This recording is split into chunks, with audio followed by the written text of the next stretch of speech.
They was talking about how Oprah said answer no.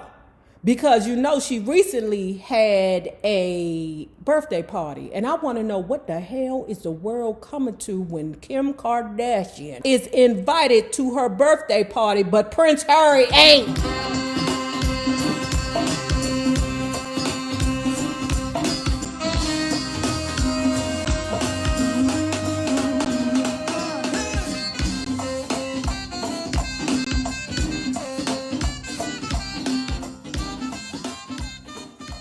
Well, hello there, love bugs. Hello there, Bellas. If you have not already done so, please remember to like, share the Facebook, subscribe, and visit uptopbeauty.com.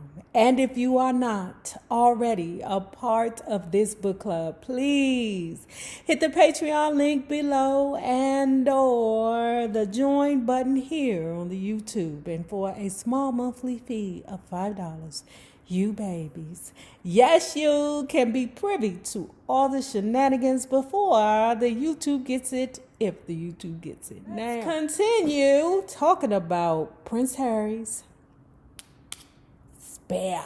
The press reported breathlessly on our return to Britain how we dashed to Chelsea's off-campus flat in Leeds, where she lived with two girls whom I trusted and who, more important, trusted me, and how I snuck into their flat disguised in a hoodie and a baseball cap. How I loved pretending to be a university student, going for pizza and hanging out in pubs, even wondering if I'd made the right choice in skipping university, not one word of which was true.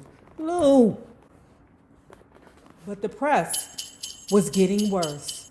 They were now just peddling fantasies and phantasms while physically stalking and harassing me and everyone in my inner circle. Shells told me that paparazzis had been following her to and from lectures. She asked me to do something about it. I told her I'd try.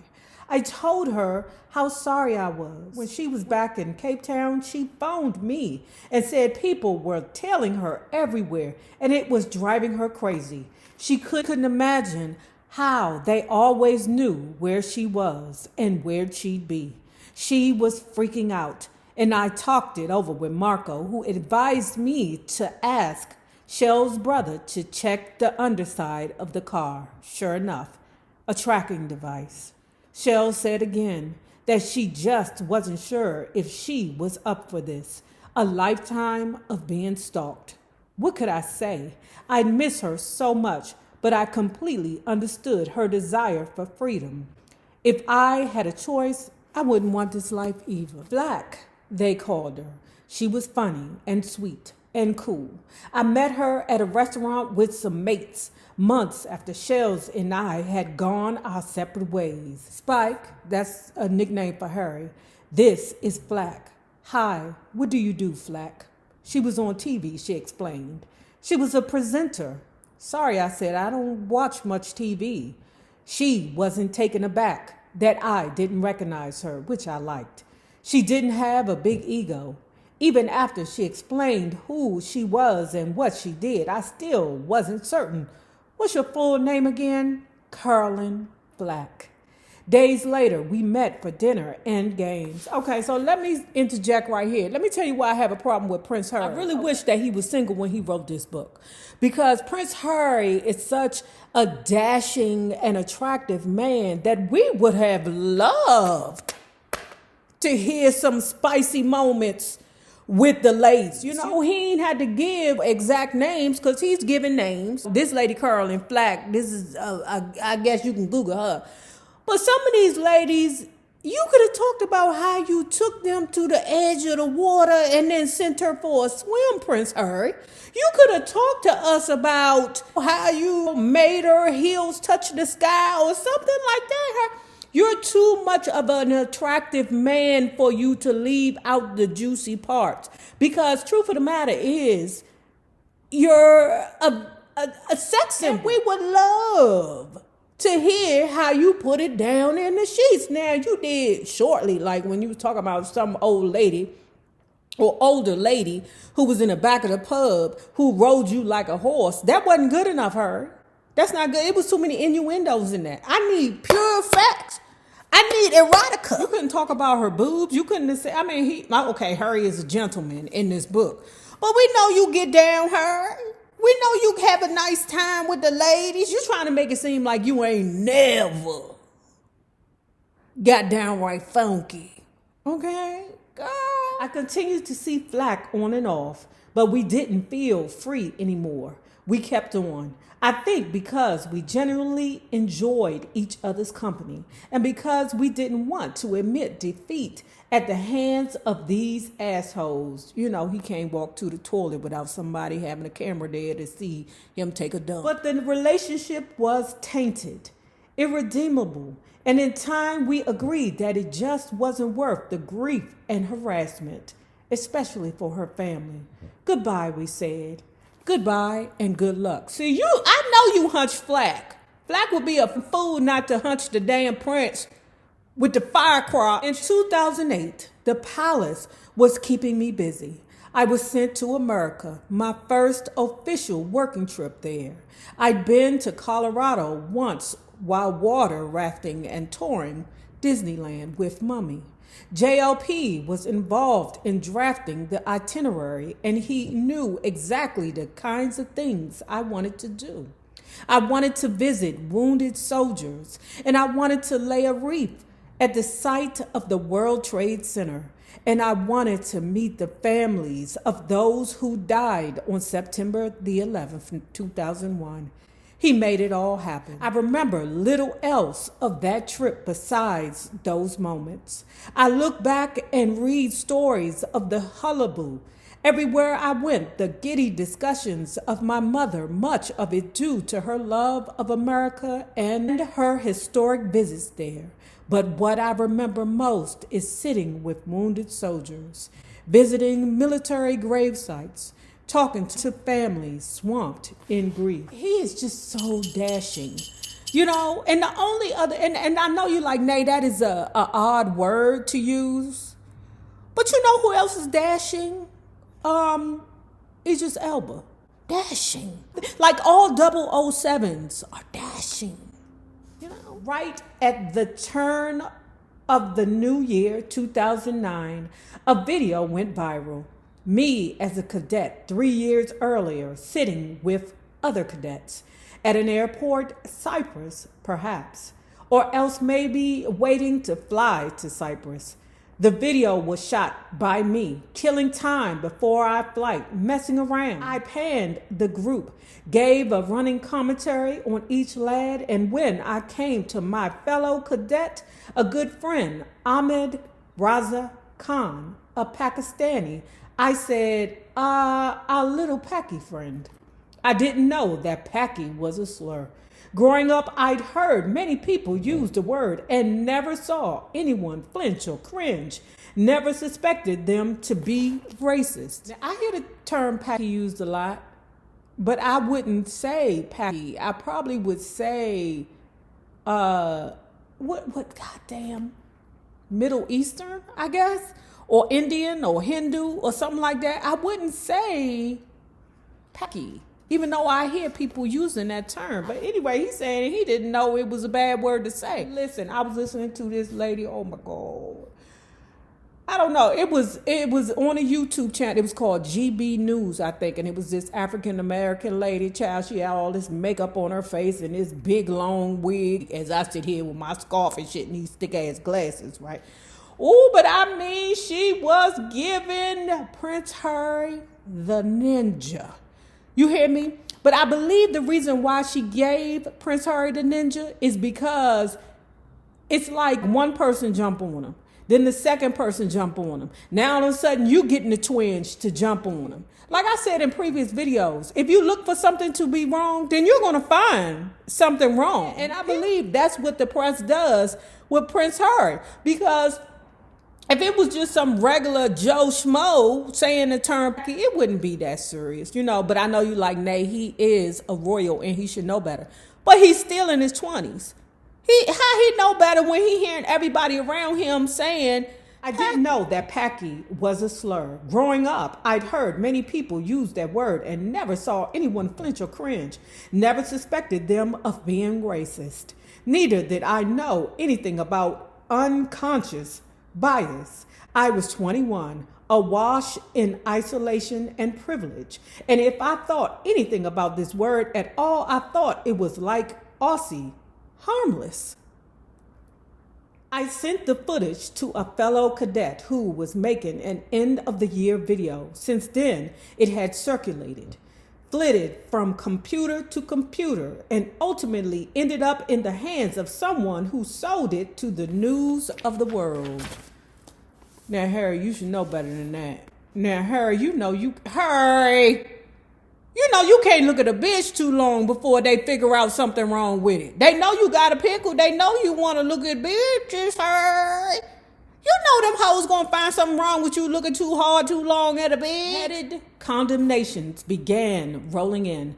I'd learned nothing, people said. I'd not matured one bit after the Nazi debacle, people said. Prince Harry is worse than a thicko, they said. Worse than a party boy. He's a racist. Now, I don't know what a thicko is. Hold on, y'all. Child, they done sat here and called Prince Harry an idiot. It's like a pile-on process that it's like, come on, be different. The Tory leader denounced me. A cabinet minister went on TV to flog me. Ahmed's uncle condemned me to the BBC.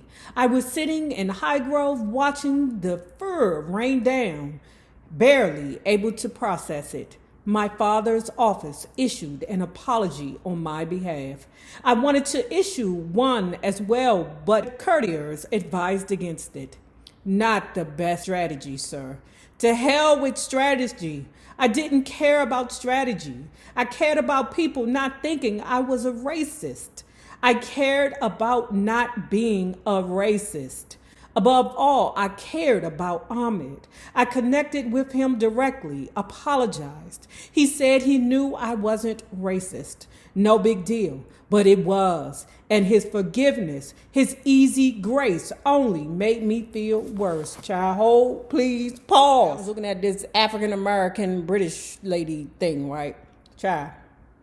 And they was talking about how Oprah said, answer no. Let me tell you the scenes, okay? Now, you know Oprah is not my most favorite person because she can be a bit wishy-washy to me. She's strong in her stance, but like all Aquarians, they have the propensity to be arseholes. You know when Oprah had that sit-down with Meghan and Prince Harry, Oprah was taken aback about the fact that there was insinuations that the castle was racist. She was flabbergasted. Prince Harry, Meghan Markle, are you trying to tell me that part of the reason why your family is treating you like this is because Meghan is one drop black? Is that what you're trying to tell me? Answer yes, Oprah, yes. But then when he went on to do another interview, okay, and he was questioned about that interview, claiming or insinuating that the castle was racist. He was like, well, I never said the word racist. Okay, semantics, bruh. In a way, I kind of see why people are frustrated with him. But like I said, I think there are some mental health issues with the prince. I think he was already dealing with issues from when his mom died. He never healed from. I mean, never. On top of the fact that he did have certain learning disabilities, you know, like myself, he had to learn his own way. And I believe that he was just more athletic than like astute, okay? He proved that in Afghanistan when he was such a great pilot. Considering that he also went to Afghanistan and actually was on the front lines because he was a shooter in Afghanistan. We'll talk about it later. That also played a part with his behavior. He was a very young boy. He had a lot of traumatizing events very young. So, like I said, Meghan Markle, girl, if you plotted on that fire crotch, baby, you are getting your karma now. What you won't do for love. I tried everything, but you won't give up. Listen, I want to know what the fuck this world is coming to when Kim Kardashian get invited to an Oprah Winfrey party and the Prince Harry don't. So anyway, he over there in the military, right? Now, he's training to be a pilot. Why did you pick a pilot, Prince Harry? Why don't you just say what it is in the book? He chose to be a pilot. Why? Because pilots get the pussy. Okay? I want to be Top Gun. And baby, you are. He's getting his pilot's training, right? It's hard. It was hard for him, but he did it. Next, he's shipping off to RAF Shawbury and discovered that helicopters were much more complex than fireflies. But flying the helicopters, I learned, wasn't the hard part. Hovering was.